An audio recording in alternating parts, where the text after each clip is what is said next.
Valley Forge. The March to Valley Forge by William B.T. Trego. At the time that the Revolutionary War was being fought, it was common for armies to stop fighting and find winter quarters to rest. This proved true for the British and Continental armies. Philadelphia, Pennsylvania had become the capital after the Continental Congress began holding their meetings there. British General William Howe thought that if the British Army could take over Philadelphia, it would cause the Americans to end the war. George Washington tried to keep Howe from moving his army into Philadelphia, resulting in the Battle of Brandywine and the Battle of Germantown. In both instances, the Continental Army was unsuccessful. Howe and his army moved into Philadelphia for the winter, and Congress moved to nearby York, Pennsylvania. Washington needed to find a safe place for his troops to quarter for the winter that was near enough to Philadelphia so he could keep an eye on the British there. He also wanted to be near Congress in York and have a safe place that would be easy to defend if they were attacked by the British. George Washington decided to march his soldiers to Valley Forge, Pennsylvania, about 25 miles from Philadelphia. He chose this place because it was high on a plateau, with the Schuylkill River on one side and two creeks on other sides that would make it difficult for an army to try to attack. The enemy would have trouble bringing their artillery and cavalry over the river or creeks, plus have to charge uphill.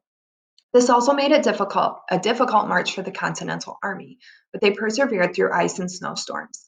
They finally arrived at Valley Forge on December 19, 1777. Cold, wet, starving, and exhausted in their tattered clothing, most of them without shoes, after the 8-day march. Shelter.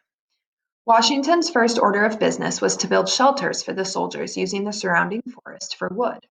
Throughout December, soldiers built log huts that would house 12 soldiers. The huts measured 14 by 16 feet, and the walls were 6.5 feet tall. They had a stone fireplace and were built in a pit about 2 feet below ground. They had a dirt floor and a cloth covered the doorway. They built them in rows to make streets. The huts were drafty, smoky, and damp, creating unhealthy living conditions. Supplies. Congress could not afford to send the army supplies. This resulted in a scarcity or lack of food and blankets. Many soldiers wore clothes they had brought from home, but these clothes were ragged and burned from previous battles. 1 in 3 soldiers did not have shoes, so they wrapped their feet in rags, but left bloody trails in the snow.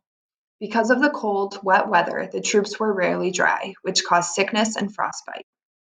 Food, like meat and bread, was scarce, causing the soldiers' main meals to be fire cakes. Fire cakes were a tasteless mix of flour and water that was heated on a griddle. A very real fear of Washington's was that his army would starve to death. There was not enough snow or rain to collect for drinking water, so they relied on water from the Schuylkill River and nearby creeks. However, this was also where many soldiers relieved themselves, making the water incredibly unhealthy for drinking or bathing. Washington chose Valley Forge because of its location, which also proved a problem in getting supplies to them. The roads were rutted from the harsh winter, and very few were willing to make the trip with supplies. Another problem was that American money had no value, so few farmers would accept the Continentals as payment. Quartermaster General Thomas Mifflin was in charge of military transportation, including getting supplies up to Valley Forge. He hated his job, so he didn't do it, which was part of why there were no supplies. Finally, in the spring of 1778, Nathaniel Greene took over his position, and he got supplies sent to Valley Forge regularly. Wagons began arriving with much-needed food and clothing. Sickness. Due to the weather and poor living conditions, illness was the #1 killer at Valley Forge. It was difficult for soldiers to stay dry.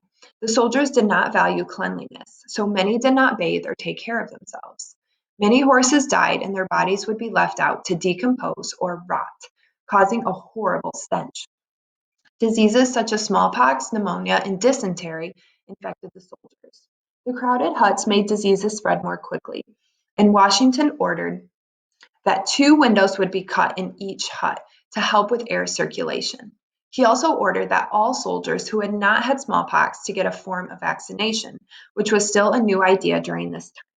It was a risk, but it was successful and cut down on deaths from that disease.